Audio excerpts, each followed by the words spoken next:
enough of talking. Now it's time to hit the road. As soon as I put sports mode, the steering feels a little bit stiffer than normal.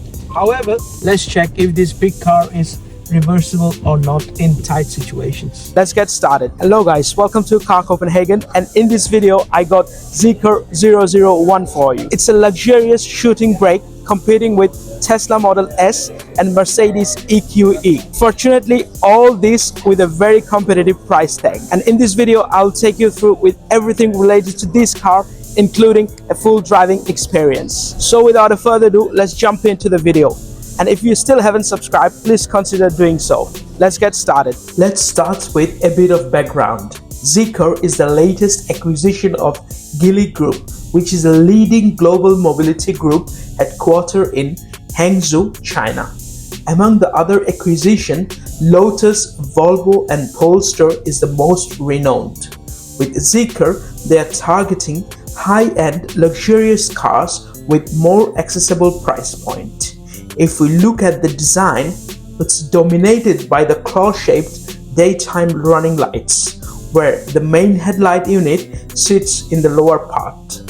Though the front is unusual with some grille element, it offers very impressive drag efficiency of 0.23 CD.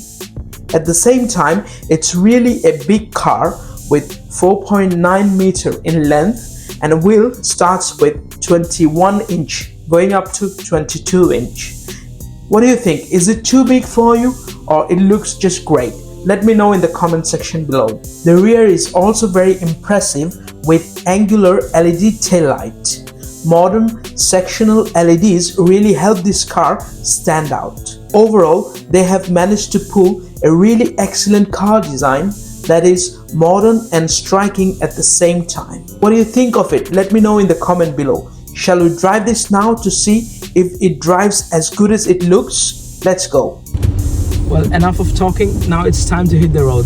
Well, sitting in this car, it feels really comfortable. The seats are grabby and holds you from all around, so you feel kind of wrapped up. The overall visibility is good. However, we are in not so good weather condition, which means we have to keep eye on for the cyclist. Although this car is pretty big, but while driving it doesn't feel so. And in the city drive, it's giving me enough power to catch up with the traffic right away. And I can see the maximum allowed speed limit here on the dash, which is always helpful. In spite of being a big car, it handles pretty good, especially in the twisty road, even in higher speed. And that's when you get convinced about how refined the driving experience is. In addition, the cabin was really quiet with very minimal road noise. To make life easier, it supports lots of safety features and various drive modes. As soon as I put sports mode, the steering feels a little bit stiffer than normal. However, the suspension hasn't stiffened up that much, which means it's really gonna be good experience in the sports mode as well. One thing I've noticed is the regen brake significantly improved in sports mode. When it's coming to acceleration in the motorway, it's definitely a very powerful car with more controlled manner. Overall, this car offers excellent driving experience with great visibility and also ensuring proper comfort all the way for short commute as well as long journeys. So now we are trying to reverse the car, and the weather condition isn't so good. However, the high definition camera is helping me a lot here. Let's check if this big car is reversible or not in tight situations. And I'm doing pretty good so far. And also it offers 360-degree view, so I exactly see where my car is parking in between the lines. I think that's a great help. Altogether, it wasn't a very difficult maneuver after all, and I'm really happy with the driving experience. And I highly recommend, when you got the chance, please book yourself for a test drive. It's really one of a car that must be tested and experienced. Although it's fairly new brand in the car market, but it's offering a lot of value for your money and also a lot of luxury. Let's dive into the interior and see what it has to offer. It's really a high-class premium feeling you come across here. Every detail of this interior is crafted with finest detailing. 15.4-inch display with quality leather stitched with contrasting thread. Combination between vegan leather and microfiber clothing, it's very unique and gives a very polished look. Solid build quality with premium quality raw materials and design work are visible everywhere.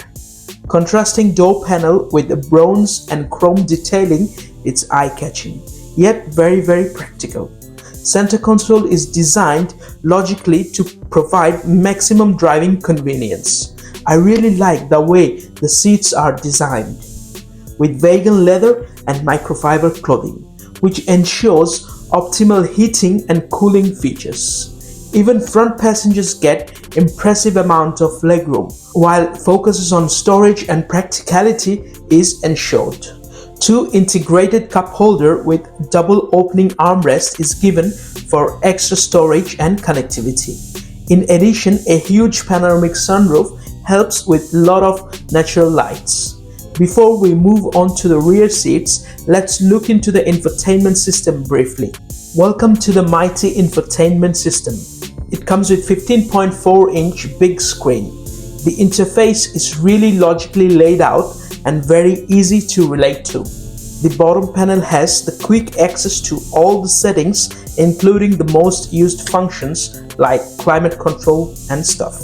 On the left, it has the most used apps, which is of course configurable. Other than that, the resolution is very sharp with intuitive user experience. In some extent, it can be compared to using Tesla screen or an iPad, where you can control air conditioning through the screen. And that's the case for adjusting many settings here in this car, like adjusting the mirrors and stuff. Let's jump to the rear seats now. Rear seat is equally comfortable with both cooling and heating facilities, along with plenty of isofix points. The legroom is really ample here, where you can fully stretch your leg.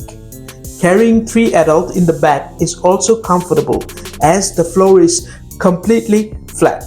Here is also AC vent in the rear, though the design is pretty basic, especially the screen. Otherwise, powerful USB ports are also given with just a click. Back of the front seat is very aesthetically beautiful with 2 net pockets to store small devices. Other than that, the quality is also visible in the door panel and the armrest, where it offers a small storage with integrated cup holders. The whole armrest is nicely packaged with vegan leather and piano black trim. These 2 buttons on the side of the armrest are to recline the rear seats. Yes, you heard it right. The rear seat can also be reclined. Now let's move on to the boot. The boot is with wide opening and offering plenty of space of around 530 liters. It offers regular tethering points with lever to flatten the rear seat from the back. In addition, it also has flat floor to reduce the load lip. It is really handy if you need deep storage options. With rear seat folded, it can accommodate up to 1100 liters of cargo space. To add more, it offers approximately 50 liters of space in the front for all these charging cables and stuff. If we talk performance, it goes from 0 to 60 in 3.8 seconds and produce about 544 brake horsepower. You can choose between rear and all-wheel drive system with single or dual motors. The battery size is approximately 100 kilowatt hour with the first charging capability of 200 kilowatt, which takes about 30 minutes for filling up 10 to 80% of the battery. The price is still not decided for the Danish car market. However, it's being sold around 60,000 euro in Netherlands, just for reference. But on the good side, in the first quarter of 2024, the Zeekr should be launching in Denmark and should open their pre-ordering. One important thing to know that this Zeekr 001 has the towing capacity of 1600 to 2000 kilo depending on the drive mode you go for. Secondly, it supports smart key features, so you can use your phone or key card like Tesla. And that's pretty much wraps up the whole thing, which brings me to the final verdict of this video. All in all, it's a very promising car, yet a lot of details and spec still need to be confirmed and tested. But one thing you can be sure, that the amount of luxury and comfort it's offering, and with given price tag, it's bound to get some more traction, and you definitely shouldn't miss out of that. So I highly recommend you book yourself for a test drive if possible, and you surely won't get disappointed. And that's all from me for today. I hope you will like this video. If so, don't be shy to subscribe, share and comment. I'll see you in the next video. Until then, please take care and drive safe.